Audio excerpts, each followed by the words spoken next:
Hello and thanks for joining me. Well, I finally made it, and Simon only dragged me out of bed at about 4 in the morning to get down to the waterfront for a sunrise shoot. But what a waterfront. Now, I don't know where I'm going to be going for the next few days, and I'll be shooting vlog segments obviously as I go along, but I can't pre-plan anything, so you're just going to have to stick with me and we'll see what we get up to.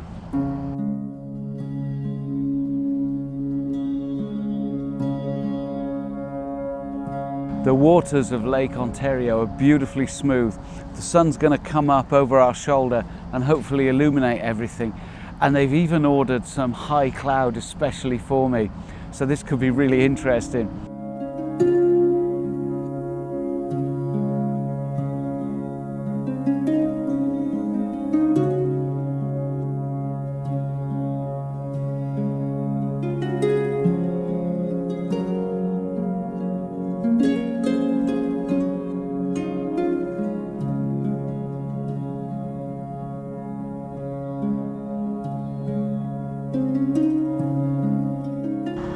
Well, this is all going to be a bit run and gun, I'm afraid. I've only brought one tripod with me because there was only so much I could squeeze into my backpack when I headed over here. The other thing is that I think given the amount of time I have here and the fact we're going to be dashing around from spot to spot to a certain extent means that I'm literally just going to chat to you on a handheld most of the time, so apologies for that. What I'm having to do this morning is react very quickly. Since we first got here and set up, which is only about 30 minutes ago, the light has come up really quickly. And what I found is that unlike in the mountains, where the mountains don't start off illuminated and covered in interesting coloured lights, I've had to work much quicker here. I'm already up to using, I've got a 6-stop filter on and I'm using about a 60-second exposure. And that's only going to get shorter as the light comes up. But I really wanted to smooth it out as much as I could to really capture those reflections from the skyline. I think I've got a decent shot out of it. It's certainly a lovely spot, and a beautiful still morning like this with a couple of friends, you can't beat it really.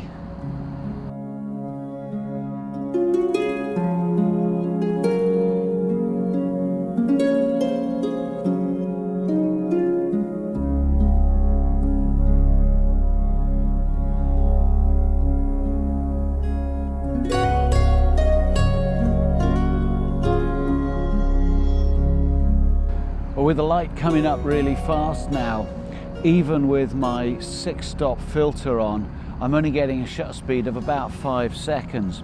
But that's just about right, because what I don't want to do is to blur those clouds at all. There's a lovely cloud bank sitting perfectly positioned above the city skyline. It's really spot on, but if I allow my shutter to be open slightly longer, what's going to happen is it's going to blur those leading edges of the clouds, and those are what are just catching a bit of pink light now. I'm not getting anything in the way of reflections in the glass fronts of the skyscrapers, but nevertheless I'm quite happy that it's going to make a reasonably compelling image.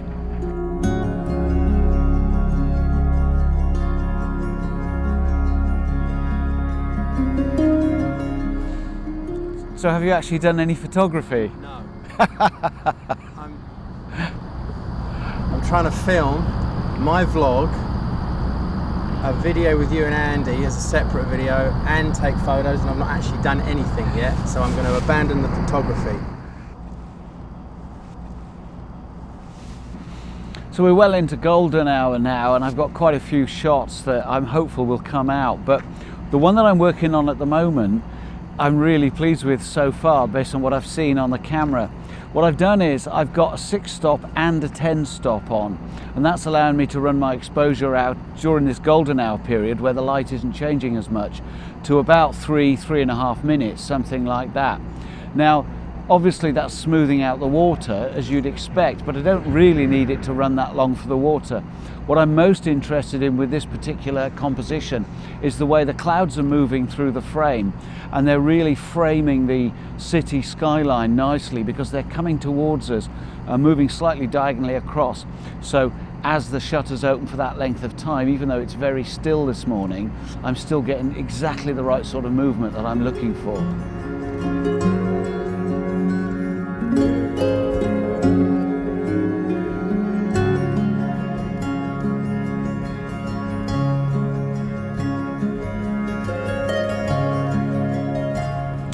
So now Simon and Andy have brought me to a place called Cherry Beach, which is pretty much just around the corner from where we were earlier. And it's really bizarre because you just expect the water to be salt water when you can't see the other side. So it's weird to be on a beach where the water is fresh water, but we're getting an extra golden hour. This is stunning. We've got amazing mackerel sky, some really fabulous cloud formations, but they're being lit up underneath as if the sun hasn't come up yet, because it's now been up an hour or so and is bouncing up off the lake. It's stunning. We've got a composition here with a really nice little boathouse and a pier running out into the lake and a flagpole. There seems to be a lot of flagpoles in Canada. But yeah, absolutely loving this, and I'm hopeful I've got another nice composition here.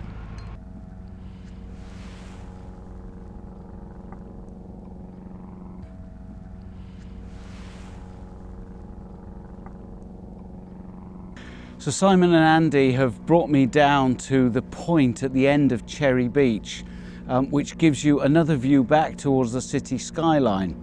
What we found here is an absolutely superb couple of red maple trees. They're really spectacular, and of course the symbol of Canada, so something you've really got to get in a shot. I know it might be a bit cheesy, but I actually quite like it for its own sake. Now I've approached this slightly different from my norm, because I've stopped my aperture down to f8, and that's not something that I normally do. The sweet spot of the lens is f5.6, and at f8 I'm just getting into the realms of diffraction. But I do want to make sure I've got some depth of field on this one, so I'm prepared to tolerate it. We're getting some nice side light on the tree itself, really bringing out the reds in those leaves. So hopeful of this one.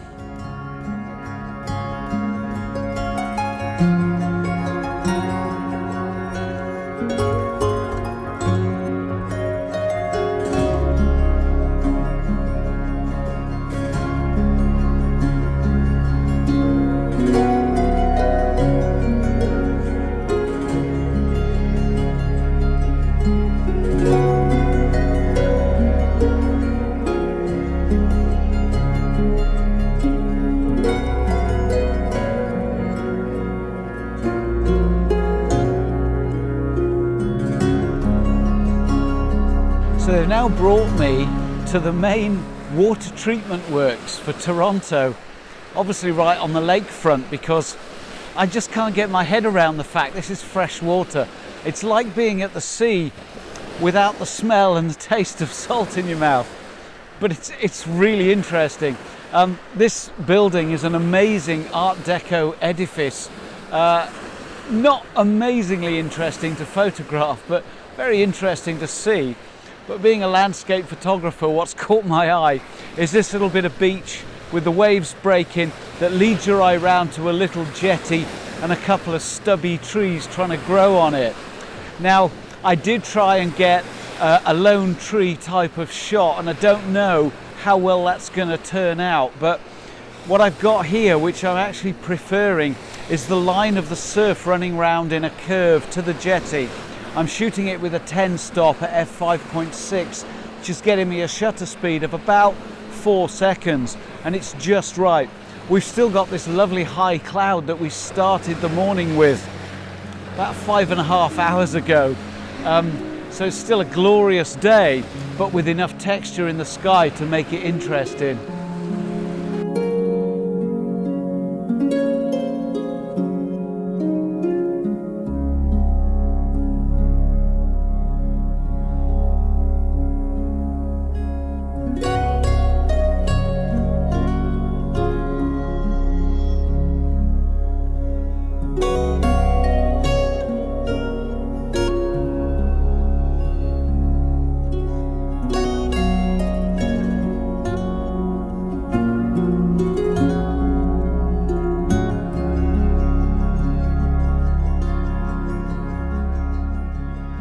Right, that was the run through. Now to actually record it.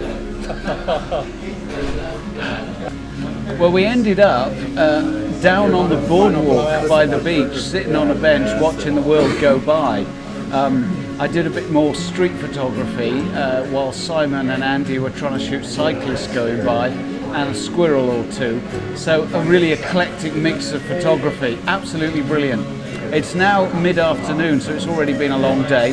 We're off looking for a curry, and we're currently sat in a little craft brewery which is attached to a warehouse of some sort.